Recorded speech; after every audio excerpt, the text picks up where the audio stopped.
persediaan karena kita berbicara saat ini tentang perusahaan dagang.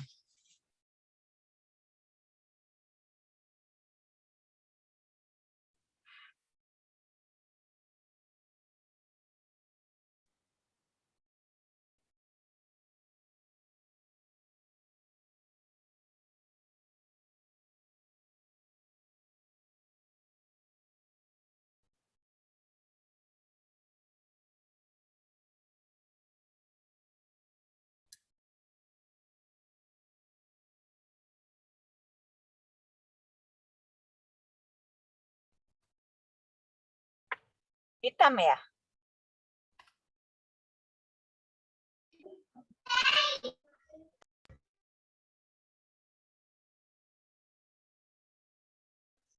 Muncul tapi masih loading, Ibu.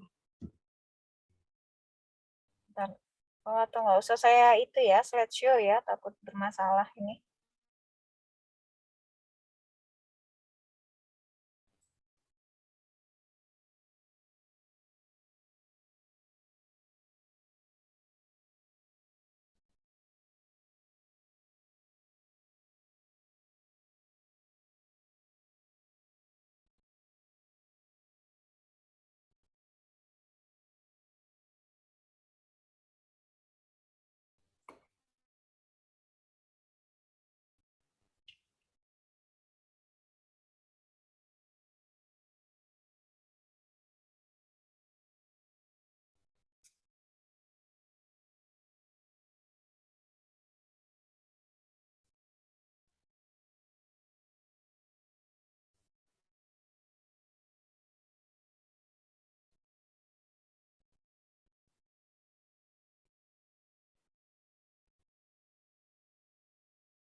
Ya, sudah terlihat ya.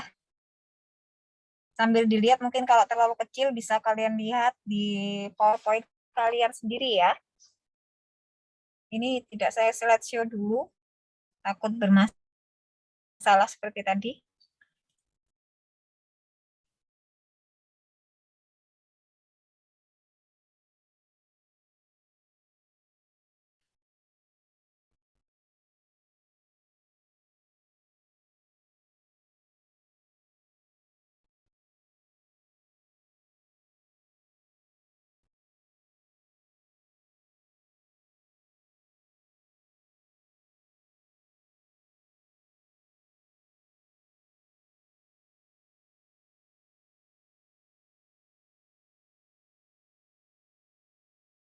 Ya, kalau kita sudah masuk di bab 7, kita bisa lihat di halaman 343 juga ya. Nah, kita akan membahas tentang persediaan. Nah, di sini ada pengendalian sebuah persediaan. Kalau kalian bayangkan persediaan itu apa? Bahasa sederhananya. Apa bahasa Stok barang. Stok barang, barangnya, produknya, ya kan? Nah, itu yang dikatakan persediaan. Nah, persediaan itu harus kita kendalikan. Ada pengendalian sebuah persediaan. Nah, tujuannya apa di sini? Tujuan utama dari pengendalian persediaan untuk apa? Nah, di sini untuk yang pertama, itu melindungi persediaan dari kerusakan ataupun pencurian. Ya, kalau barang itu kan mudah dibawa, apalagi yang kecil-kecil ya.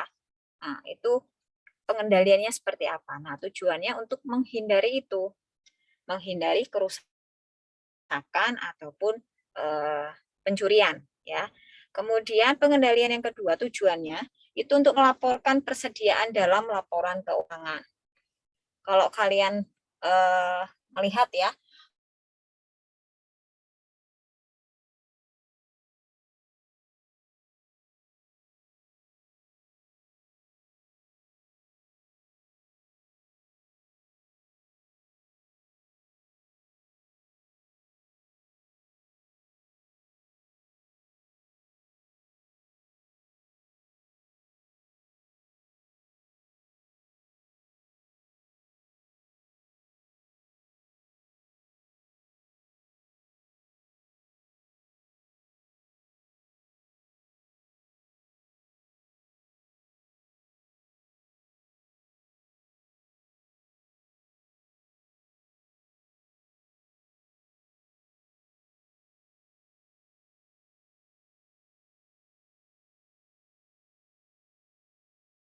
melindungi persediaan.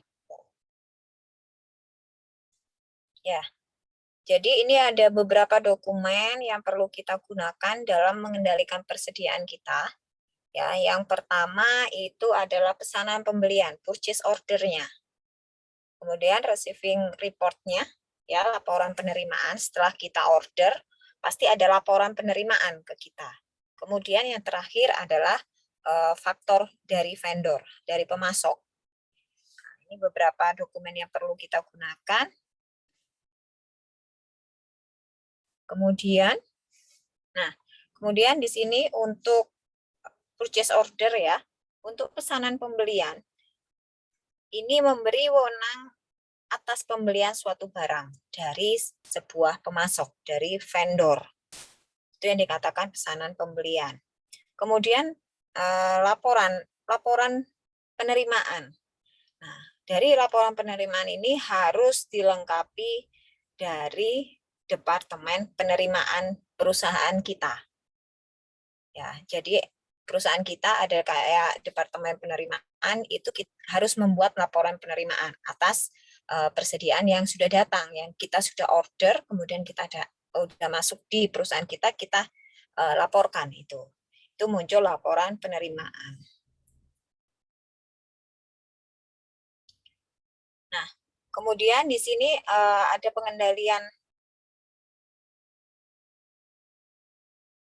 untuk melindungi persediaan ya, ini mencakup tindakan-tindakan pengamanan untuk mencegah kerusakan persediaan, kemudian atau pencurian dari pelanggan, atau bahkan pencurian dari karyawan kita sendiri. Nah, ini contohnya ya.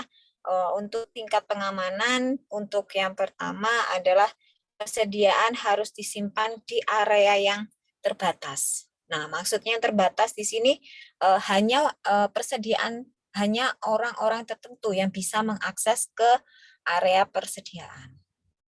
Nah, itu yang dikatakan area terbatas, dengan area yang terbatas. Jadi tidak serta-merta semua karyawan itu bisa masuk ke ruang persediaan perusahaan. Hanya orang-orang tertentu yang mempunyai wewenang untuk masuk ke ruang persediaan. Kemudian yang kedua, untuk barang-barang yang berharga. Untuk barang yang berharga itu disimpan di lemari yang terkunci. Kemudian terakhir, ini bisa menggunakan alat ya. Nah, ini penggunaan alat, mungkin cermin dua arah, dua sisi ya. Dua arah, kemudian ada kamera atau CCTV, kemudian ada penjagaan keamanan. Nah, ini contoh-contoh tingkat ini ya, untuk keamanan persediaan kita. Contohnya ya, mulai dari area yang terbatas, kemudian yang kedua adalah jika itu barang penting, itu tolong dikunci. Kemudian yang terakhir perlu adanya sisi keamanan dari CCTV ataukah kamera dan lain-lain. Kemudian di sini untuk laporan persediaan. Ya. Untuk laporan persediaan. Nah, di situ kita bisa lihat juga ya di buku. Di buku itu perusahaan, terutama perusahaan dagang ya, perusahaan dagang itu perlu menghitung fisik fisik persediaan. Apa yang dikatakan fisik persediaan? Di sini menghitung secara real persediaan yang perusahaan punya itu berapa.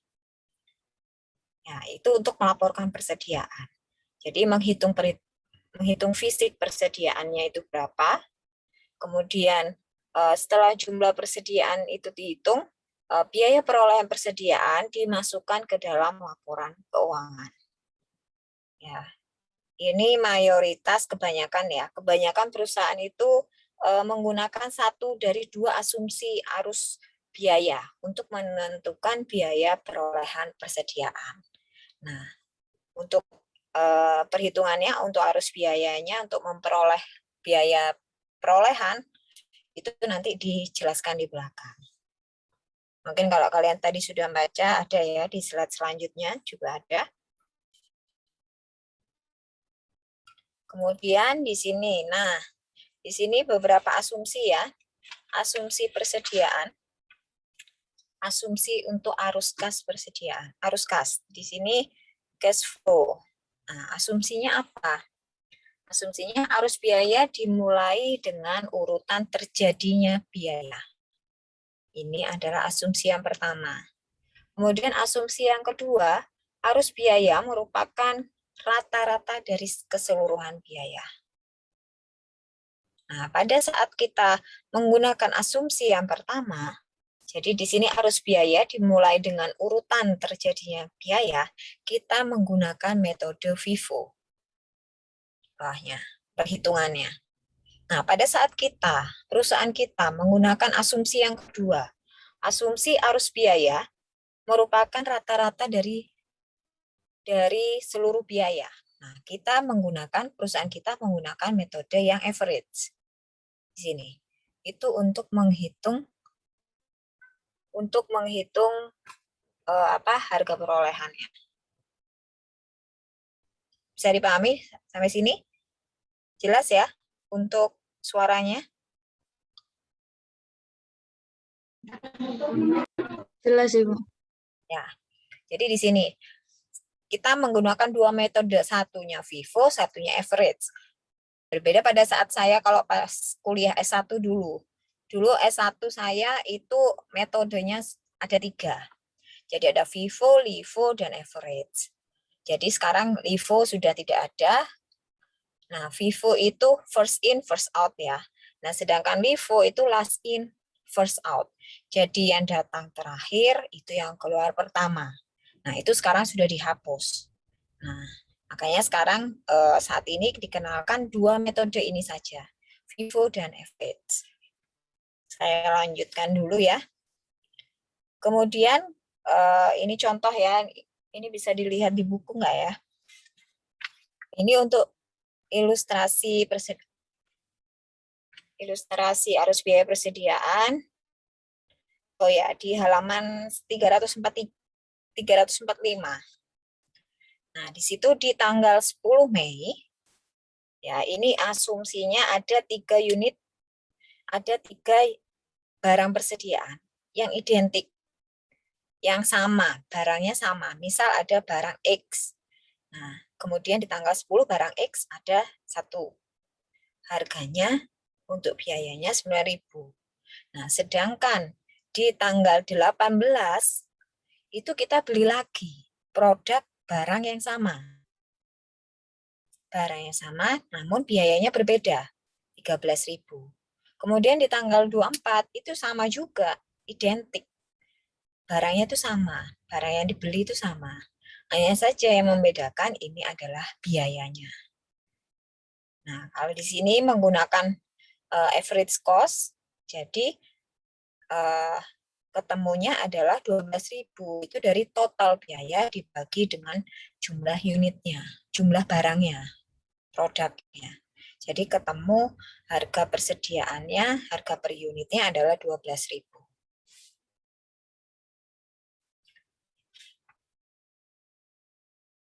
Nah, kemudian selanjutnya ini asumsinya di tanggal 30 Mei, 1 unit itu dijual, 1 produk dijual. 1 produk dijual di tanggal 30 Mei. Jadi perhitungannya seperti ini. Jadi ada penjualan, ya, penjualan sama semua ya. 20.000 di tanggal 10, ini tanggal 18, ini tanggal 24. Kemudian beban pokok penjualannya yang tadi, yang di tanggal 10 adalah 9.000, tanggal 18 adalah 13.000, tanggal 24 adalah 14.000. Jadi kita bisa menghitung untuk laba brutonya, masih gross profitnya. Laba brutonya di tanggal 10 itu 11. Ya, 11.000, kemudian di tanggal 18 adalah 7.000, tanggal 24 adalah 6.000.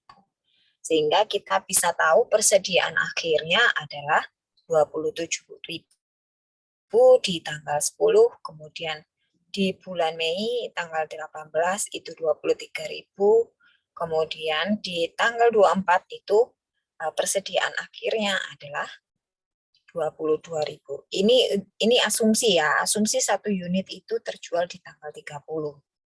Asumsinya.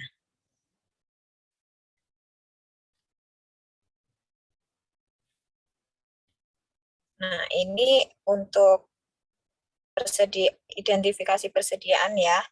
Untuk cost method, contohnya di sini untuk di tanggal 18 Mei. 18 Mei. Ini ada biaya yang dibebankan pada unit, pada produk tersebut itu adalah 13.000, kemudian ini penjelasan yang tadi ya, gross profit-nya 7.000, kemudian persediaan akhir kita bisa tahu 23.000. Ini untuk yang tadi di tanggal 18 Mei. Nah, kita sekarang berbicara dengan ini ya, metode persediaan dengan metode arus kas FIFO. Jadi FIFO itu first in, first out. Jadi yang pertama dibeli itu yang pertama dikeluarkan. Ya, metode masuk yang pertama, yang keluar yang pertama. Jadi di sini unit yang pertama dibeli diasumsikan, ya, diasumsikan telah terjual dan persediaan akhir berasal dari pembelian yang terakhir. Bisa dipahami nggak ini? Jadi first in. Jadi pada saat kita beli yang pertama itu dulu yang dijual. Jadi yang pertama kita beli, itu yang pertama kita keluarkan, yang kita jual. Kemudian persediaan akhir itu merupakan merupakan pembelian terakhir kita. Itu yang dikatakan FIFO. Nah, bagaimana dengan average? Bagaimana dengan metode biaya rata-rata tertimbang? Ini kalau kalian sering mendengar biaya tertimbang, kemudian biaya rata-rata itu sama ya. Nah, ini biaya unit yang terjual dan persediaan akhir merupakan rata-rata tertimbang dari biaya pembelian. Itu yang dikatakan metode rata-rata tertimbang, metode average. Jadi biaya unit yang terjual, persediaan akhir merupakan rata-rata dari biaya pembelian. Mungkin ini masih teori, mungkin kalian bingung, nanti ada contoh soalnya yang akan memudahkan kalian di sini. Nah, di sini contohnya di sini kalau kalian lihat di tampilan gambar kedua ya, kalau di buku. Nah, ini ada metode biaya persediaan. Ini dengan metode FIFO. Ya, ini sama seperti contoh yang tadi. Kalau yang tadi itu kan tidak berupa gambar ya. Nah, ini ada di tanggal 10 tadi adalah 9.000, di tanggal 18 adalah 13.000, kemudian di tanggal 24 adalah 14.000. Nah, kita kalau berbicara laporan laba rugi itu pasti ada penjualan, kemudian ada beban pokok penjualan. Ya kan? Masih ingat nggak laporan laba rugi? Masih ingat? Nah, ini potongannya saja. Ya, jadi di sini ini hanya potongannya saja dari untuk di laporan laba ruginya. Jadi di sana ada akun penjualan, kemudian ada akun beban pokok penjualan, kemudian ada laba kotornya, gross profit-nya. Jadi nanti muncul di laporan laba rugi tersebut, penjualannya kita muncul 20.000. Kemudian ada beban pokok penjualannya 9.000. Ya, ini ngambil dari sini. Kita sudah tahu di awal, kemudian ketemu gross profit-nya, masih gross 11.000. Nah, bagaimana dengan yang di laporan keuangan? Laporan posisi keuangan, neraca. Nah, di neraca nanti muncul persediaannya. 27.000. 27.000 dari mana? Tadi?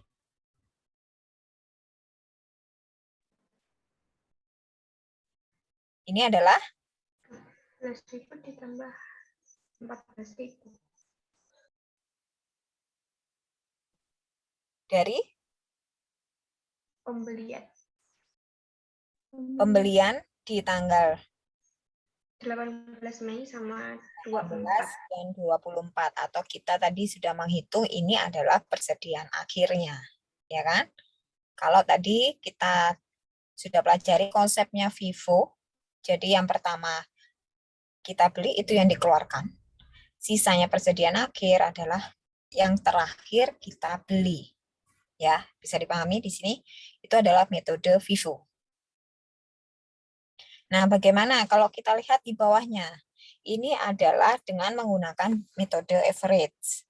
Ya, dengan metode average. Nah, bagaimana menghitungnya? Untuk menghitung beban pokok penjualannya, kita bagi rata. Ya, tadi ada 9.000, ada 13.000, ada 14.000. Nah, ini dibagi dulu.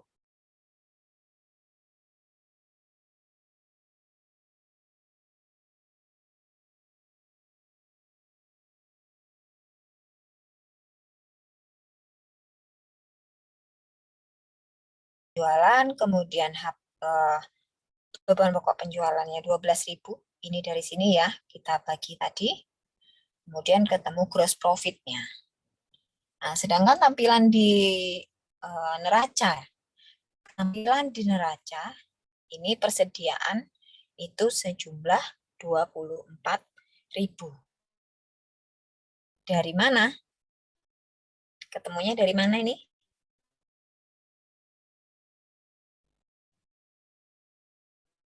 Ketemunya dari Rata-rata dikali 2. kenapa kok dikali 2? Ayo, kalau saya tanya, kenapa kok dikalikan 2? Kok nggak dikalikan 3 atau nggak dikalikan 1? Bagaimana? Kenapa kok dikalikan 2? Persediaan akhir di tanggal 18 sama 24. Persediaan akhirnya itu 2, karena tadi sudah ada penjualan ya asumsinya. Penjualan 1 unit, 1 produk.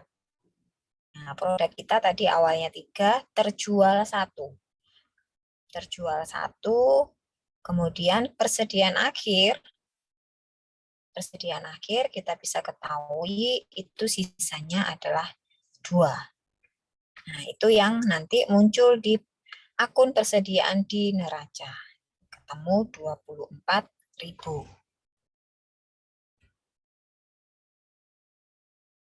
Bisa tahu bedanya ya sekarang dengan menggunakan FIFO, satunya menggunakan average. Nah, ini kalau dengan metode sistem persediaan perpetual. Ya, ini contohnya di 127B. Nah, itu di halaman 348 ya. 348. Itu dengan metode FIFO dicontohkan. FIFO nanti ada juga average dengan menggunakan data yang sama ini. Jadi di tanggal 1 ada persediaan 1.000. Biayanya 20.000. Di tanggal 4 ada penjualan. Ada penjualan, ini harganya 30.000 per unit. Nah, ada 700 unit. Kemudian di tanggal 10 ada pembelian 500 unit. Harganya 22.400. Tanggal 22 ada penjualan. Harga per unitnya adalah 30.000 dengan total unit 360. Kemudian di tanggal 28 penjualan 30.000 per unit. Yang terjual ini 240, kemudian ada pembelian di akhir bulan tanggal 30, itu sebesar 600 unit, harganya, biayanya 23.300. Nah, kalau kita menggunakan FIFO ya, nah perhitungannya seperti ini, dengan metode perpetual. Kelihatan enggak tulisannya?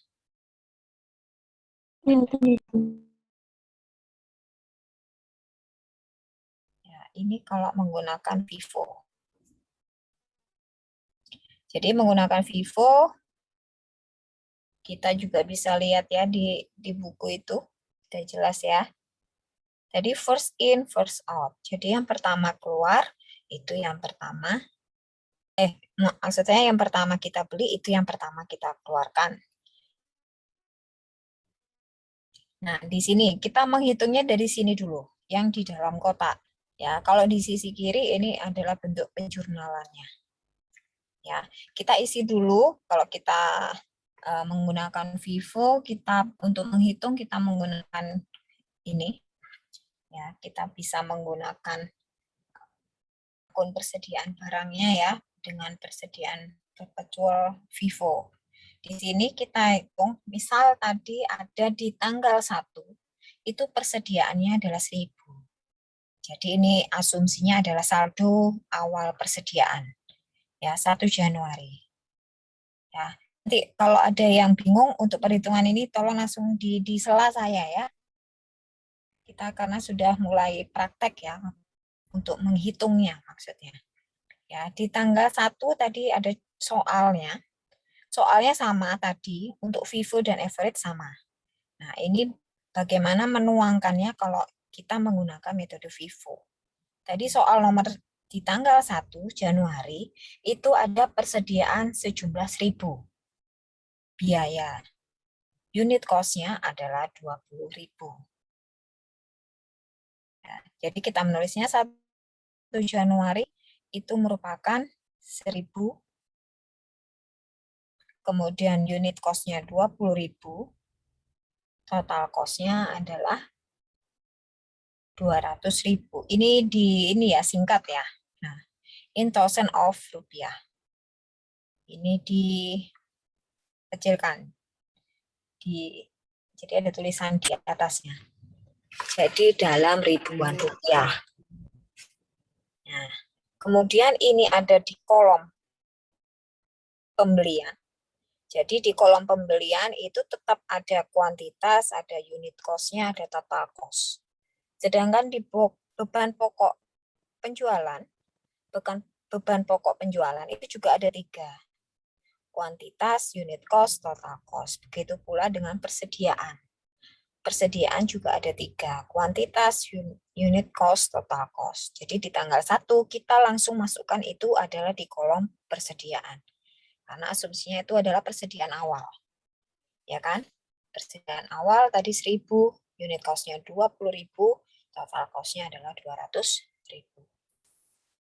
Nah, kemudian di tanggal 4 itu ada penjualan. Ya, ada penjualan sebesar 700 unit. Harganya adalah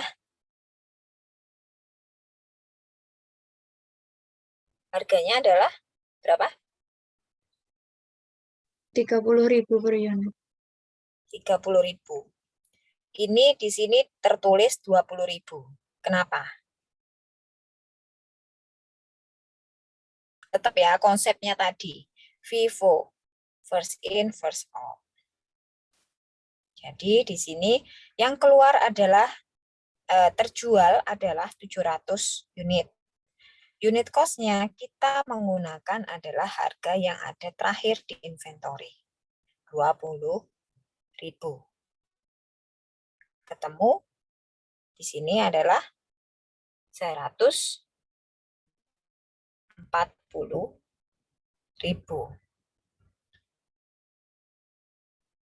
Kemudian dari sini ketemu persediaannya. Jadi 100 tadi, 1000 persediaan awal. Kemudian sudah terjual 700, otomatis persediaannya sisa 300. 300, kemudian unit cost-nya tetap 20 ya. Jadi total cost-nya adalah 6.000. Saya ngikuti ini dulu ya untuk nominalnya biar nggak bingung. Ketemu 6.000. Kemudian di tanggal 10 itu ada pembelian. Nah, ada pembelian 500, harganya adalah biayanya adalah unit biayanya 22.400. Di sini ditulis 22,4. Sehingga total cost-nya adalah 11.200. Nah, pada saat kalian menghitung di persediaannya, tolong persediaan akhir yang sebelumnya itu diturunkan dulu. 300, kemudian unit cost-nya adalah 20, total cost-nya 6.000. Ini adalah persediaan akhir sebelum pembelian. Nah, baru kalian di tanggal 10 itu ada pembelian 500. Baru 500-nya kalian tulis di bawahnya. Dengan harga unit cost-nya adalah 22,4. Kita membawa biaya per unitnya yang 500 tadi untuk pembelian tanggal 10. Bisa dipahami sampai sini? Bisa, Bu. Bisa, Bu. Saya. Nah, kemudian lanjut lagi di tanggal 22. 22 itu ada penjualan. Penjualan sebanyak 360. 360. Nah, di tanggal 22 penjualan kita berada di posisi beban pokok penjualan. Ya, di kolom ini. Kita berangkatnya 360. Nah, tetap konsepnya FIFO. Jadi yang pertama masuk, itu yang pertama keluar. Kita cek persediaan terakhir kita.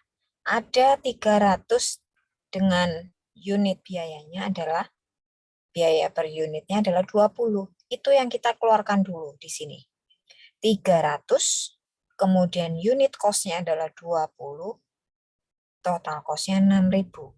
Nah, cari 60-nya di mana? Padahal tadi ada penjualan 360. Ya, 360 berarti 60-nya kita ambil dari persediaan terakhir tadi. Saat pembelian terakhir di tanggal 10. Itu ada 60 dengan unit cost-nya kita ikut di pembelian yang terakhir tadi. 22,4. Itu kita pindahkan ke sini. Nah, ketemu total cost-nya 1.344.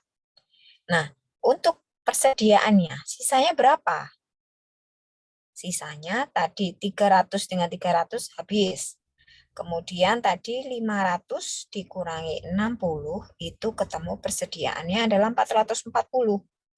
Dengan unit cost yang terakhir adalah, yang melekat adalah 2240. Ya, untuk total cost-nya ketemu sekian. Kemudian di tanggal 28 ada penjualan. Kalau penjualan di sini 240 ya. 240. 240 berarti di kolom cost of merchandise sold ya, di beban pokok penjualan kita di sini. Untuk unit cost-nya kita menggunakan unit cost yang terakhir. Sisa yang terakhir ini adalah 22,4. Nah, sisanya untuk persediaannya kita bisa ketahui sisa persediaannya adalah 200. 440 dikurangi 240 ketemu 200. Untuk unit cost kita tinggal turunkan yang terakhir. Ketemu total cost-nya. Begitu seterusnya. Ada yang ditanyakan sampai sini untuk perhitungan FIFO? Masih di kolom ya, jangan melihat di jurnalnya dulu. Untuk di kolom. Untuk perhitungan di kolom ini. Ada yang tanyakan? Sudah paham? FIFO.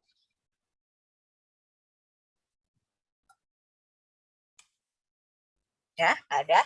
Oke, saya lanjutkan lagi. Nah, di sini kita bisa setelah kita menghitung total ya, nanti kalian masukkan juga di tanggal 30, tadi kan masih ada pembelian ya. Pembelian 600, kemudian unit cost-nya 23,30, ini tetap sama prosesnya seperti di awal. Jadi persediaan terakhirnya tolong diturunkan dulu semua, baru ditambahkan dengan pembelian yang baru di tanggal 30. 600, unit cost-nya 23,30, ketemu total cost-nya sekian.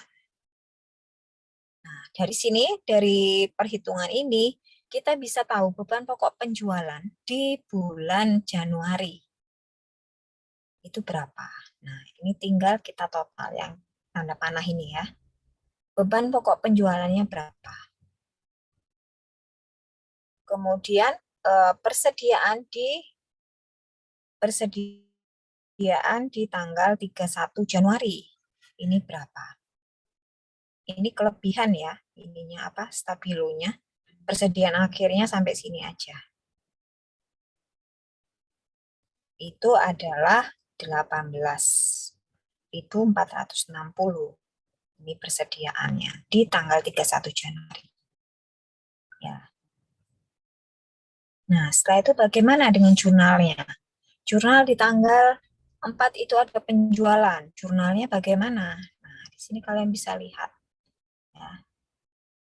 Tanggal 4 itu 700 unit ya. 700 unit cost-nya 20, total cost-nya 14. Di sini untuk jurnalnya adalah piutang usaha pada penjualan. Sebesar berapa? 21.000. Dari mana? Kok ketemu piutang? Ini asumsinya kredit ya. Dari mana? Siapa tadi? Kesya ya?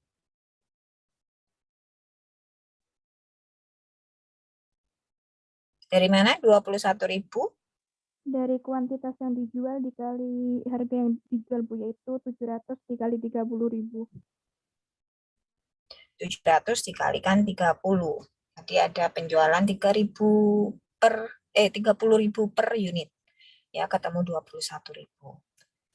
Piutang pada penjualan, kemudian beban pokok penjualan pada persediaan sebesar 14.000. Itu kita bisa lihat dari sini total cost-nya. Total cost di kolom beban pokok penjualan. Kemudian ada lagi pembelian ini di tanggal 10. Jurnalnya adalah persediaan pada hutang usaha atau hutang dagang sebesar 11.200. Kemudian ada lagi penjualan. Nah, penjualan di sini 360 unit ya. Nah, 360 unit itu piutang usahanya sebesar 10.800 pada penjualan 10.800. 10.800 dari mana? Penjualan 360 unit. Dikali 30.000. dikali 30.000. Oke, Belva. Ya. Kemudian selanjutnya juga sama ya. Ini ada kemudian ada pembelian, ada penjualan lagi. Kemudian untuk tanggal 30 ada pembelian, ya. Pembelian sama ya akunnya. Untuk jurnalnya adalah persediaan pada hutang usaha. Jadi ini asumsinya semua adalah kredit. Nah, untuk Vivo sudah. Ada yang tanyakan sampai sini sebelum berpindah ke average?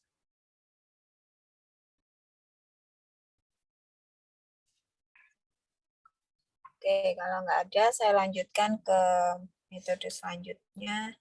Di sini ada metode average rata-rata. Soalnya sama ya seperti tadi. Soal sama seperti tadi, hanya saja perhitungannya yang berbeda. Di tanggal 1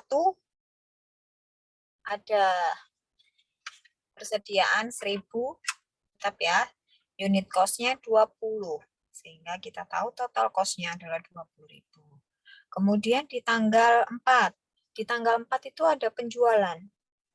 Penjualan 700. Unit cost-nya 20.000. Ini karena tidak ada pembelian, jadi kita masih menggunakan unit cost-nya yang sebelumnya di tanggal 1. Ketemu 14.000.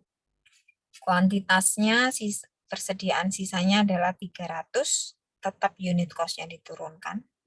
Dari sebelumnya ketemu 6.000. Nah, pada saat di tanggal 10, nah di sini ada pembelian. Ada pembelian di tanggal 10, itu sebanyak 500. Sebanyak 500, unit cost-nya 22,4. Total cost-nya 11.200. 11.200. Kemudian di sini persediaannya jadi 800. Unit cost-nya ini yang kita hitung. Ketemu 21,5. Dari mana? Metode average, berarti rata-rata.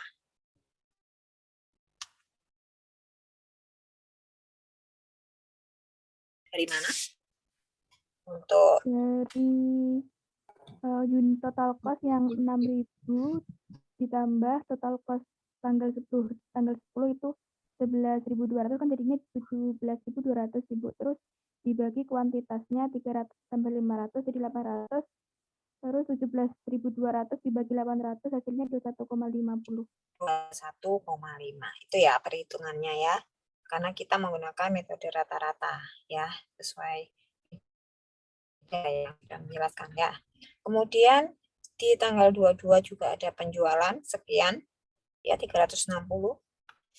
Nah, yang membedakan tadi untuk pembelian tadi ya, Mas. Itu yang Vivo itu di masih terlihat kuantitasnya dengan unit cost-nya. Kemudian pada saat tanggal 10 itu ditulis di bawahnya, sedangkan pada metode average itu sudah digabung. Ya, 500 tambah 300, 800. Kemudian unit cost-nya ketemu total cost. Kemudian penjualan di tanggal 22, penjualannya 60. Jadi kita tinggal mengurangkan saja. Dengan unit cost, kita menggunakan yang unit cost terakhir di tanggal 10, ketemu. Kemudian persediaan sekian, dan seterusnya. Sama seperti tadi, untuk beban pokok penjualan, kita ketemunya bisa menghitung untuk di sini, total cost-nya. Total cost di pokok penjualan itu adalah yang kita gunakan. Kemudian untuk persediaan di akhir Januari, tanggal 31, kita ambil yang di paling akhir, total cost-nya 18.280. Kemudian ini untuk jurnalnya ya, di sebelahnya, kalau kalian sudah menghitung, kalian bisa melakukan penjurnalan di tanggal 4 tadi ada penjualan ya. Ada penjualan, jadi jurnalnya itu piutang usaha pada penjualan sebesar 21.000. Kemudian beban pokok penjualan pada persediaan 14.000. Kalau pada saat pembelian di tanggal 10, kemudian di tanggal berapa lagi tadi? Tanggal 30. Nah, untuk jurnalnya persediaan pada hutang usaha itu sebesar 11.200 dan di tanggal 30 itu sebesar 13.980.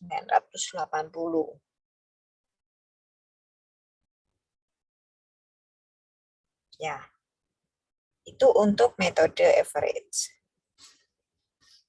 Untuk average, mungkin ada yang tanyakan?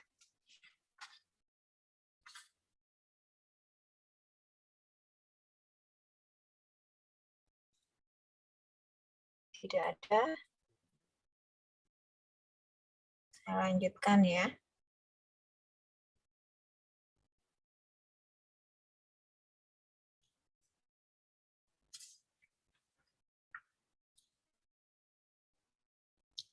Kemudian di sini first in, first out. Ini tadi ya contohnya untuk perhitungannya. Ini untuk menggunakan komputer ya. Kalian bisa gunakan ini. Kalau tadi kan manualnya ya.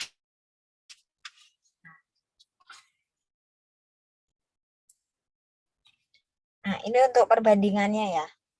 Kalau kita membandingkan, sebenarnya metode mana yang kadang orang berpikir yang lebih menguntungkan perusahaan atau yang lebih bagus untuk perusahaan kita itu yang mana? Menggunakan FIFO atau average. Nah, kita bisa sandingkan ini. Ini ada di halaman berapa ya kalau halaman 354 ya, kalau kalian ingin tahu mana yang lebih menguntungkan. Nah, ini dengan metode FIFO dan average-nya. Ya, di sini ada penjualan sama, kemudian yang membedakan adalah pada saat beban pokok penjualannya. Ya kan? Sama seperti tadi, dalam kita waktu menghitung cost of merchandise sold-nya, itu kan berbeda antara FIFO dengan average. Nah, itu yang kita sandingkan di sini. Beban pokok penjualannya untuk FIFO adalah 26,7 sekian, ya. Sedangkan dengan average itu 26,9 sekian. Sehingga gross profit-nya, nah, kalau kita berbicara mana yang lebih menguntungkan kan pasti melihat laporan laba ruginya, ya kan? Nah, ini gross profit-nya, apa kotornya? Apa kotor kalau kita menggunakan FIFO? FIFO itu laba kotornya 12,2 sekian. Sedangkan kalau kita menggunakan metode rata-rata itu gross profit-nya 12,1. Kemudian persediaan akhirnya untuk FIFO itu lebih besar. Ya kan? 18,460. Kemudian sedangkan metode average itu adalah 18,2 sekian. Itu dari persediaannya. Jadi kalau kita melihat di sini ya, kalau persediaan akhir kalau FIFO dengan average mana yang lebih banyak? FIFO. Dengan metode FIFO. Mana yang lebih menguntungkan kalau kita melihat dari stabilo kuning ini? FIFO. Menggunakan FIFO. Ya. Tapi berbeda lagi kalau nanti dikaitkan dengan pajaknya. Nah, pajak itu kan tergantung labanya berapa. Kalau labanya besar, pajaknya besar. Kan kadang begitu ya. Nah, itu udah beda konteks lagi. Ya, bisa dipahami ya di sini. Nah, ini untuk ini ya. Ini dampaknya ya. efek dari kesalahan ya, menggunakan FIFO dan average. Nah, tadi kita menggunakan FIFO average. Nah, di sini ada istilah lower of cost or market. Mana yang lebih rendah? Ya, mana yang lebih rendah itu ada di halaman, kalau kita bisa lihat bentar.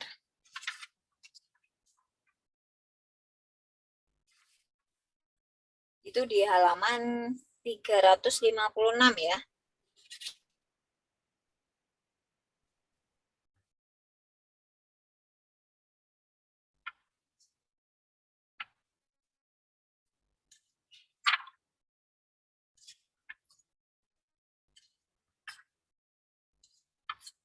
Ya. Jadi menilai biaya atau nilai pasar yang lebih rendah itu lower of cost or market.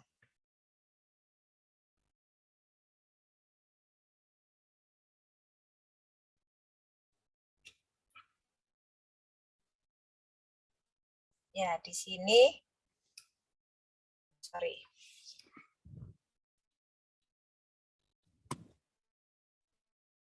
Jadi, jika biaya pergantian barang persediaan itu lebih rendah dari biaya perolehannya, metode LCM. Jadi metode lower of cost or market LCM ya, kalau biasanya disebut itu dengan metode LCM ini digunakan untuk menilai sebuah perusahaan persediaan. Nah, di sini nilai pasar itu apa sih? Ya, nilai pasar di sini adalah nilai realisasi neto. Net realizable value. Yang ini adalah nilai pasar. Ya, nilai pasar di sini nilai realisasi neto dari persediaan tersebut. Nah, cara menghitungnya bagaimana? NRV, ya, net realizable value itu didapat dari estimasi harga jual. Estimasi harga jual dikurangi dengan biaya langsung atas pelepasan. Bagi kita menghitung NRV-nya.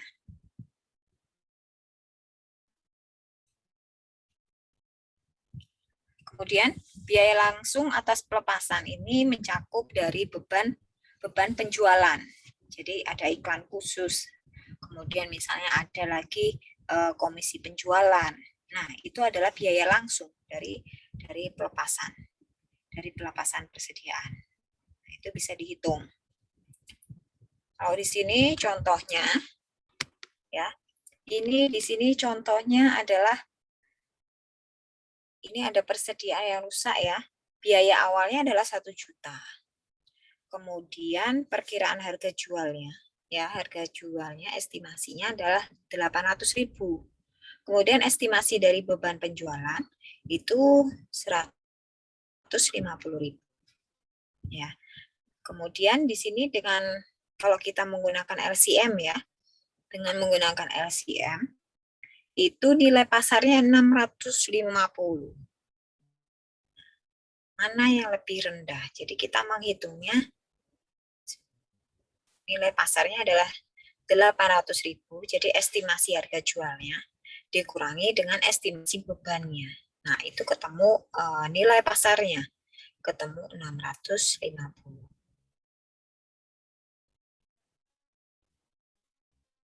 Ya. Kemudian selanjutnya.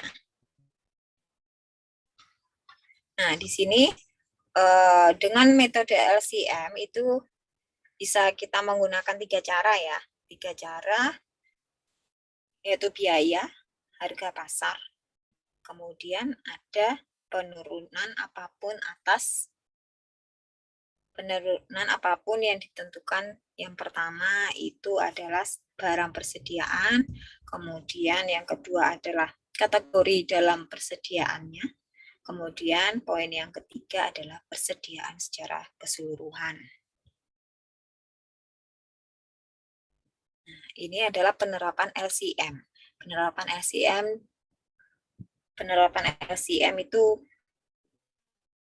bisa diterapkan dengan memilih salah satu dari ini penerapannya. Kemudian di sini, ini untuk tampilan di laporan keuangan ya. Ini kalau di neracanya. Neracanya tampilannya seperti ini. Untuk persediaannya. Kemudian ini untuk jika ada kesalahan ya, ada koreksi. Jika ada koreksi,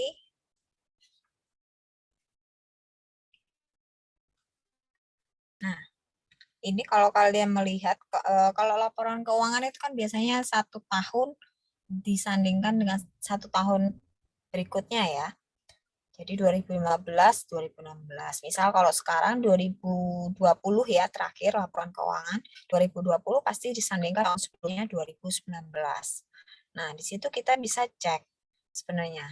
Di tahun 2012, nah, persediaan akhirnya berapa? 50.000. Nah, ini kita bisa cek. Ini menjadi persediaan awal di tahun 2016. Ya. Ini kita bisa cek di sini.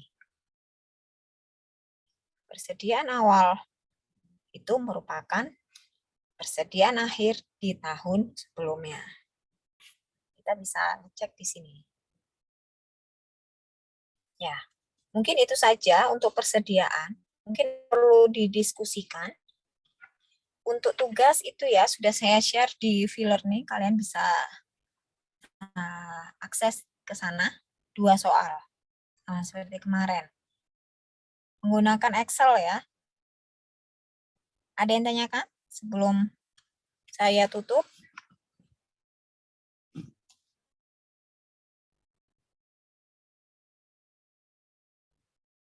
Ini kenapa Habibie Anugrah di chat?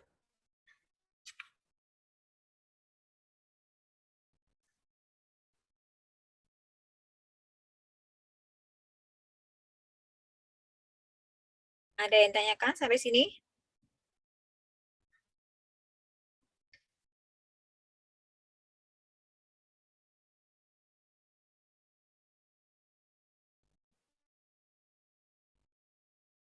Hasna yang hadir semua ya?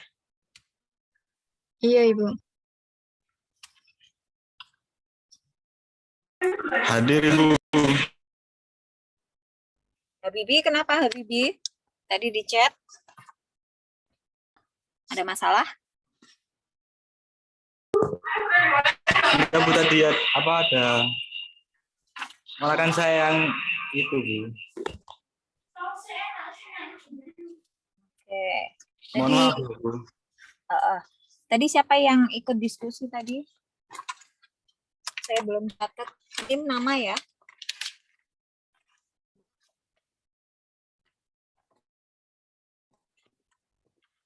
Tadi yang diskusi di tengah-tengah tadi? Yang jawab?